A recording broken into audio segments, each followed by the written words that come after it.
నమస్తే, welcome to NH TV. ప్రస్తుతం ఏదో ఒక ప్రాణాంతక వ్యాధి మనిషిని కబళిస్తూనే ఉంది.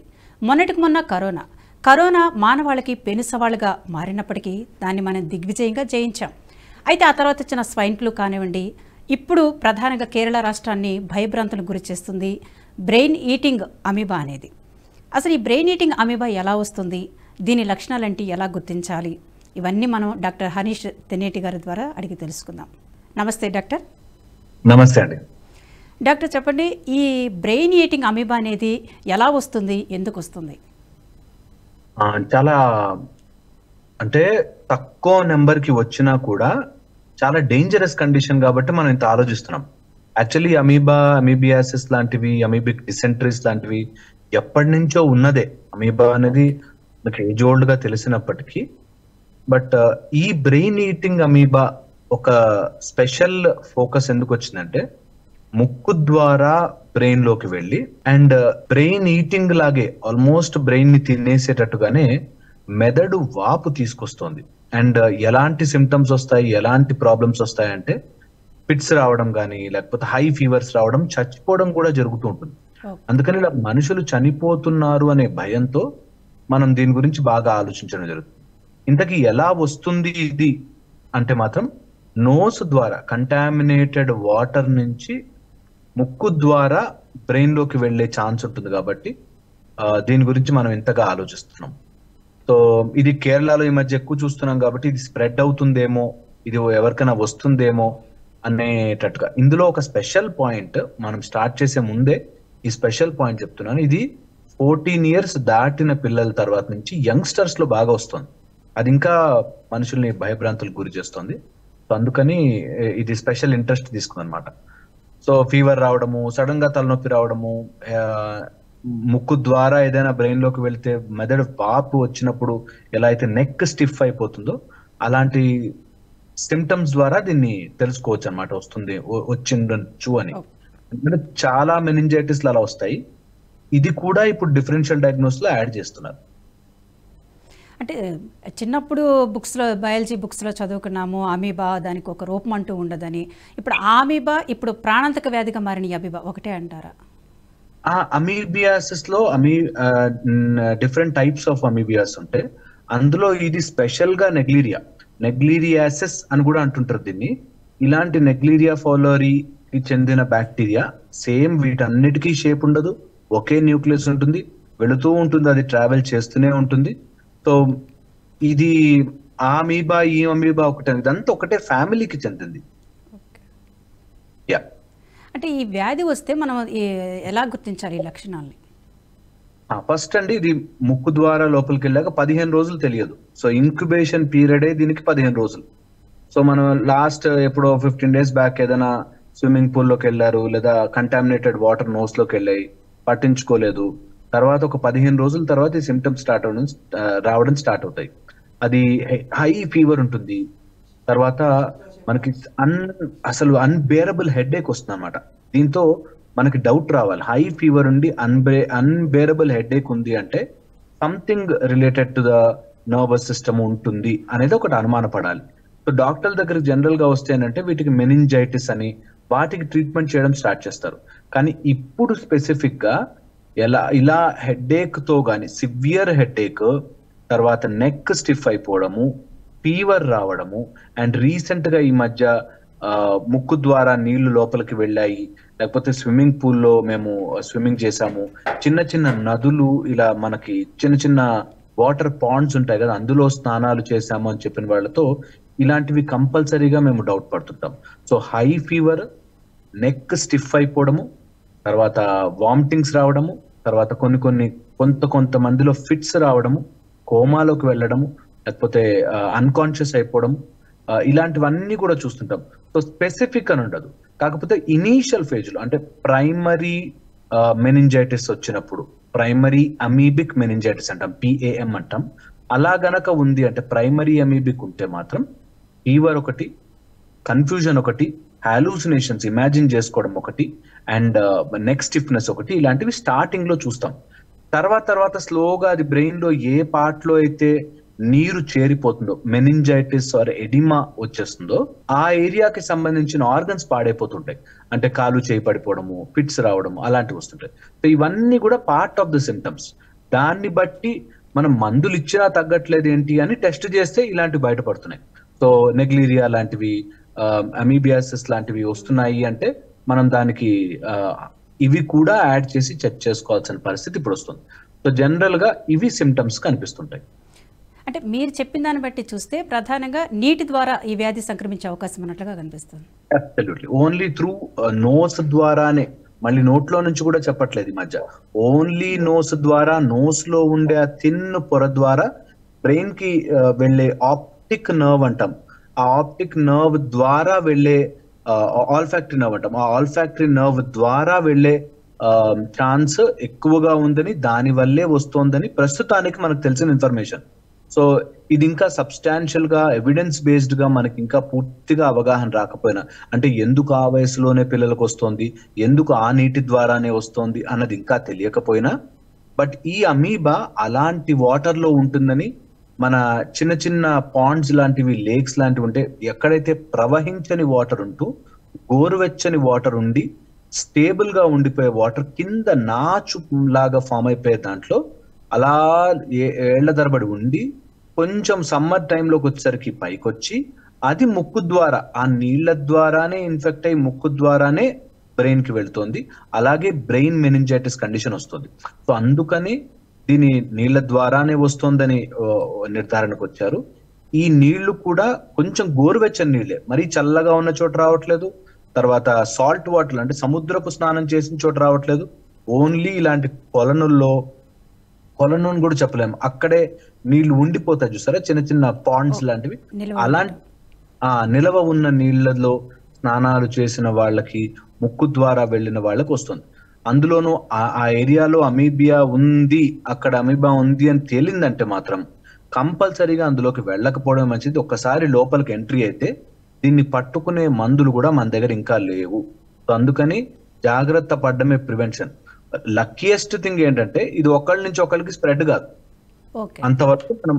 అందుకే కరోనా లాగా ఇది పాండమిక్ కాలేదు, కానీ ఇది ఒకసారి అలా మారింది అంటే చాలా కష్టం అయిపోతుంది. అందుకనే ఇది మనం ఇంకా మాట్లాడుకుని ఇప్పుడే అవేర్నెస్ క్రియేట్ చేసుకునే స్టేజ్ అన్నమాట. అంటే మనం చూసాము ఇప్పుడు కరోనా కానివ్వండి, మంకీ పాక్స్ కానివ్వండి, ఈ స్వైన్ ఫ్లూ, ఇవన్నీ కూడా ఇప్పుడు తాజాగా వచ్చిన ఈ బ్రెయిన్ ఈటింగ్ అమీబాస్ కానివ్వండి, కేరళలోనే ఎందుకు ప్రధానంగా వస్తుంది? ఆ ప్రాంతంలో అక్కడ విద్యావంతులు కూడా ఎక్కువ మంది ఉంటారు కదా, అక్కడే ఎందుకు వస్తుంది? దానికి అక్కడే ఎందుకు వస్తుంది అన్నది ఇంతవరకు ఆన్సర్ అయితే లేదు, కానీ అక్కడ మాత్రం వస్తుంది ఖచ్చితంగా. ఒక్క రెండు ఏరియాలో, హర్యానా లాంటి ఏరియాలో ఒకటేదో వచ్చింది, కానీ జనరల్ గా అయితే కేరళలోనే వస్తుంది. ఇప్పుడు వాళ్ళు కూడా అదే వాటర్ శాంప్లింగ్ చేస్తున్నారు, అంటే ఎందుకు ఇక్కడే వస్తున్నాయని. మేబీ అక్కడ కండిషన్స్ కి అక్కడ బ్యాక్టీరియా పెరిగే ఛాన్స్ ఉండొచ్చు అన్నది నెంబర్ 1.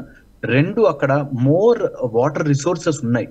అక్కడ అలా పాండ్స్ లాగా ఉండడము, అలా నీళ్లు నిలవ ఉండడం, ఎక్కువ చెట్లు ఉన్న ప్రదేశాలు కాబట్టి అక్కడ నీళ్లు కూడా నిలవ ఉండే ప్రదేశం కాబట్టి అక్కడ బ్యాక్టీరియా గ్రో అయ్యే ఛాన్స్ కూడా ఎక్కువ ఉంటుంది. సో అందుకని ఇప్పుడు అక్కడ వాటర్ శాంప్లింగ్ బాగా చేస్తున్నారు. అంటే డిఫరెంట్ పాండ్స్ నుంచి వాటర్ తీసుకుని దాన్ని కల్చర్ చేసి నిజంగా ఇలాంటి బ్యాక్టీరియా ఉంది అని తెలిస్తే ఆ వాటర్ పాండ్ అక్కడికక్కడ వాళ్ళు అక్కడ ఉన్న చుట్టుపక్కల వాళ్ళందరికీ చెప్పి అందులో ఈత కొట్టద్దు అని చెప్తున్నారు. సో ఈ వాటర్ శాంప్లింగ్ వల్ల ఎందుకు అక్కడే అన్నది మనకి ఇంకా సబ్స్టాన్షియల్ గా ఆన్సర్ రావాల్సి ఉంది.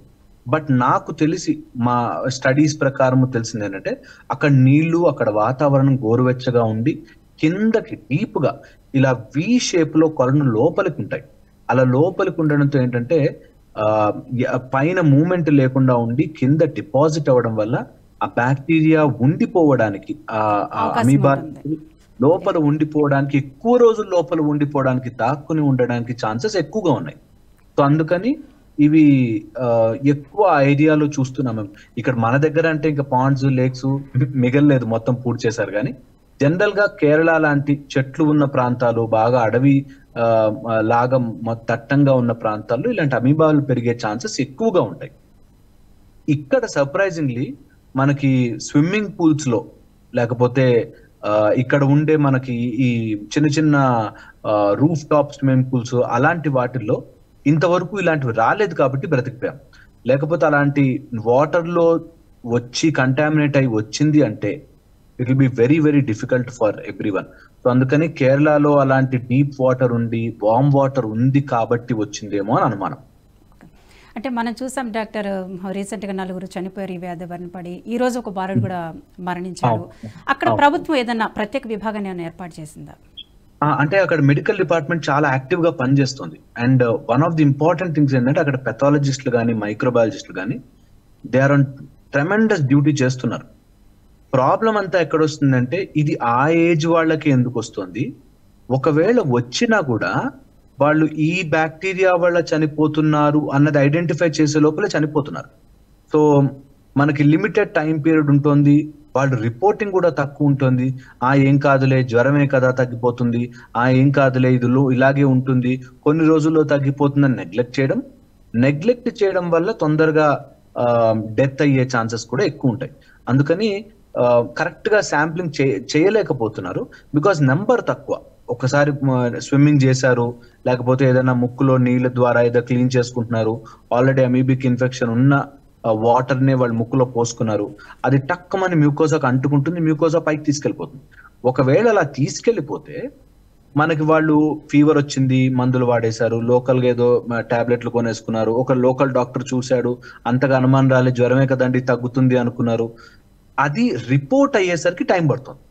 కానీ ఇలాంటివి ఇప్పుడు అనౌన్స్ చేస్తున్నారు. ఇలా ఇప్పుడు చిన్న చిన్న డాక్టర్స్ అక్కడ లోకల్లో ఉండే డాక్టర్స్ అందరికీ ఇన్ఫర్మేషన్ పాస్ అయింది. ఎవరైనా నెక్ స్టిఫ్నెస్ తో వచ్చినా, ఫీవర్ తో వచ్చినా, సివియర్ హెడేక్ చెప్తున్నా, లేకపోతే వామిటింగ్స్ అవుతున్నా, ఒక సైడ్ సడన్ గా పారాలసిస్ లాంటివి, మాట రాకపోవడము, నోరు పడిపోవడము, లేకపోతే సైడ్ ఒక లిప్ ఇలా వంకరగా అయిపోయి ఉమ్ము కారిపోతున్నా, మతిమరుపుగా వస్తున్నా, లేకపోతే సడన్ గా ఏదైనా ఊహించుకుని ఇమాజిన్ చేస్తున్నా, వీటికి స్విమ్మింగ్ పూలో లేకపోతే వాటరో లేకపోతే ముక్కులో నీళ్లు పోయాయి అనేది హిస్టరీ చెప్తుంటే వెంటనే రిపోర్ట్ చేయమని అక్కడ అధికారులు చాలా సీరియస్ గానే తీసుకున్నారు. దీన్ని చాలా పెద్ద ఎత్తున తీసుకున్నారు, అండ్ ఇన్ఫర్మేషన్ స్ప్రెడ్ చేస్తున్నారు. ప్రాబ్లం ఏంటంటే ఇది ఇంకా రిపోర్టింగ్ దాకా వెళ్ళట్లేదు. ఎందుకు వాళ్ళు ఈజీ ఇంతేలేమోలే, ఇలాగే అవుతుందేమోలే అని వదిలేయడం ఎక్కువైంది ఇన్ని రోజుల్లో. బట్ ఇది ఇప్పటిది కాదు, ఆల్మోస్ట్ 4, 5, 6 years నుంచి నడుస్తుంది ఇది. సో ఐ థింక్ ఇప్పుడు అవేర్నెస్ బాగా పెరిగింది అనిపిస్తుంది. సో మేబీ త్వరగా దీనికి సొల్యూషన్ ఏదో కనుక్కుంటారు. అంటే ఇది మన రాష్ట్రానికి కూడా వచ్చే అవకాశం ఏమైనా ఉందా? ఒకవేళ రాకుండా మన ప్రభుత్వం ఏదైనా చర్యలు తీసుకుంటుందా? ప్రస్తుతానికి విజిలెంట్ లో పెట్టారు, చూస్తున్నారు. ఓన్లీ థింగ్ ఏంటంటే అక్కడి నుంచి ఇక్కడికి స్ప్రెడ్ అవ్వడానికి మనుషులు తీసుకురావడానికి లేదు, ఒకళ్ళ నుంచి ఒకళ్ళు అంటుకునేదానికి లేదు. సో అది నెంబర్ 1. సెకండ్ వచ్చేసి ఎక్కడ వాటర్ బాడీ స్టోర్ ఉన్నా ఉండే ఛాన్స్ ఉంటుంది. ఇప్పుడు మన దగ్గర వాటర్ నిల్వ ఉండి అందులో ఈతలు కొట్టడానికి వెళ్తున్న వాళ్ళు ఉంటే ఆ కింద బ్యాక్టీరియా ఉంటే వచ్చే ఛాన్స్ ఉంటుంది. సో ఈ అమీబా అక్కడే పెరగాలి అని రూల్ ఏం లేదు, ఎక్కడన్నా పెరగచ్చు. సో అందుకని ఇక్కడే ఉంటుందా, ఇక్కడే మన దగ్గరకు వచ్చే ఛాన్స్ ఉందంటే ఖచ్చితంగా వచ్చే ఛాన్స్ ఉంటుంది. కాబట్టి ఈ కంటామినేటెడ్ వాటర్ కానీ, ఇలాంటి నీళ్లలో మనము దిగి స్విమ్మింగ్ చేయడం కానీ, లేకపోతే అలాంటి కంటామినేటెడ్ నీళ్లు తాగడం కానీ, ఇట్లాంటివి ఎప్పుడు చేయకుండా ఉంటేనే బెటర్. డాక్టర్, ఈ వ్యాధి రాకుండా మనం ఎలాంటి నివారణ చర్యలు తీసుకోవాలి? ఫస్ట్ అండి ఎర్లీ డయాగ్నోసిస్, అంటే ఎంత త్వరగా మీరు రియాక్ట్ అయ్యి డాక్టర్ ని సంప్రదించగలిగితే అంత బెస్ట్.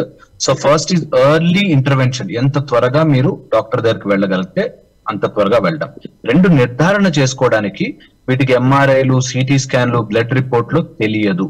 అందుకని వీటికి వెన్నుముక్కలోంచి ఫ్లూయిడ్ తీసుకుని శాంపుల్ చేస్తేనే గానీ తెలియదు.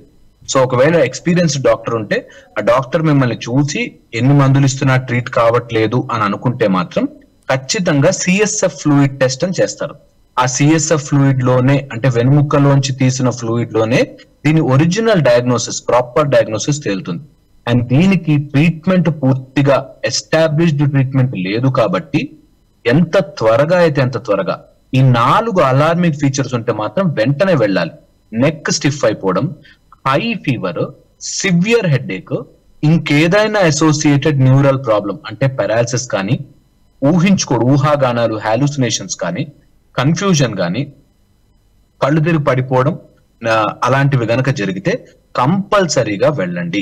అండ్ ట్రీట్మెంట్ దీనికి ఫ్లూకనజోల్ అని చెప్పి, యాంఫోటెరిసిన్ బి అని యాంటీ ఫంగల్ ట్రీట్మెంట్స్ ఉన్నాయి, రిఫాంపిసిన్ అని కొన్ని యాంటీ ఫంగల్ ట్రీట్మెంట్ కాంబినేషన్ లో వాడుతున్నారు. ఇవన్నీ కూడా అర్లీగా స్టార్ట్ అయితేనే తెలుస్తుంది. సో అందుకని నెగ్లెక్ట్ చేయకుండా యాజ్ ఎర్లీ యాజ్ పాసిబుల్ వెళ్ళగలిగితే, న్యూరో స్పెషలిస్ట్ దగ్గరికి వెళ్ళగలిగితే, ఒక మంచి హాస్పిటల్ సెటప్ లో టెస్ట్ గనక చేయించుకోగలిగితేనే దీని విషయం బయటపడుతుంది. సో ఏ మాత్రం నెగ్లెక్ట్ చేయకుండా, ఒకవేళ మీరు స్విమ్మింగ్ పూల్లో కానీ వాటర్ కంటామినేటెడ్ తీసుకున్నారు, ముక్కులోకి వెళ్ళాయి అని అనుమానం మీకుంటే ఖచ్చితంగా మీరు దీనికి యాజ్ ఎర్లీ యాజ్ పాసిబుల్ వెళ్ళి డాక్టర్ దగ్గరికి వెళ్ళి ట్రీట్మెంట్ చేయించుకుని, దీని గురించి మీరు అలాంటి హిస్టరీ, నేను మొన్న వాటర్ లోకి వెళ్ళాను, 15 రోజుల క్రితం నేను కంటామినేటెడ్ నీళ్లలోకి దిగాను, అక్కడ స్విమ్మింగ్ చేశాను, లేకపోతే అలాంటి ముక్కులో నీళ్లు పోయాయి అనే ఇన్ఫర్మేషన్ కనుక చెప్పగలిగితే డాక్టర్లు కూడా మీరు హిస్టరీలో హెల్ప్ చేసినట్టు అవుతుంది. సో అలాంటివి మనం ప్రివెంట్ చేసుకోవచ్చు. And very important, contaminated water లో అన్ని రకాల బ్యాక్టీరియాలు ఉంటాయి కాబట్టి మనకి వాటితో ఫైట్ చేసే రోగ నిరోధక శక్తి ఉండకపోవచ్చు. కాబట్టి ఎప్పుడూ కంటామినేటెడ్ నీళ్ళకి జాగ్రత్తగా దూరంగా ఉంటేనే బెటర్. డాక్టర్, అంటే కరోనాకి కనుక వ్యాక్సిన్ ఉన్నట్లు ఇప్పుడు దీనికి కూడా ఏదైనా వ్యాక్సిన్ అయినా మెడిసిన్తో క్యూర్ అవుతుందా? వీటికి ఓన్లీ మెడిసిన్ అండి. బ్యాక్టీరియాకి ఆల్వేస్, మనకి ఇప్పుడు వైరల్ లాంటివి అనుకోండి, మనం వ్యాక్సినేషన్ చేసుకోవాలి. మనకి బ్యాక్టీరియాస్ లాంటివి యాంటీబయోటిక్స్, ఒకవేళ ఫంగస్ అయితే యాంటీ ఫంగల్, యాంటీ వైరల్ అయితే వైరల్, యాంటీ వైరల్ డ్రగ్స్ ఉంటాయి. మనకి ఇలాంటి బ్యాక్టీరియా ఏదైతే బ్యాక్టీరియా రూపంలో వస్తుందో వీటికి వ్యాక్సినేషన్స్ కంటే మెడిసిన్సే better. Thank you so much doctor, మాకు ఎన్నో విషయాలు తెలియజేశారు. థ్యాంక్ యూ సో మచ్ అండి. విన్నారు కదండి, డాక్టర్ గారు చెప్పినట్లు పాటించి మన ఆరోగ్యాన్ని మనమే కాపాడుకుందాం. ఇది ఈనాటి ప్రత్యేక కార్యక్రమం. మరొక కార్యక్రమంలో మళ్ళీ కలుద్దాం. నమస్కారం. ఈ వీడియో మీకు నచ్చినట్టయితే లైక్ చేయండి, 10 మందికి షేర్ చేయండి. అలాగే కామెంట్ల రూపంలో మీ అభిప్రాయాలను మాతో పంచుకోండి. Nationalist hub group of channels ను సబ్స్క్రైబ్ చేసుకుని తెలుగునాట జాతీయవాద జర్నలిజాన్ని ప్రోత్సహించండి. ఈ వీడియో కింద ఉన్న బెల్ ఐకాన్ పై క్లిక్ చేయడం మర్చిపోవద్దు.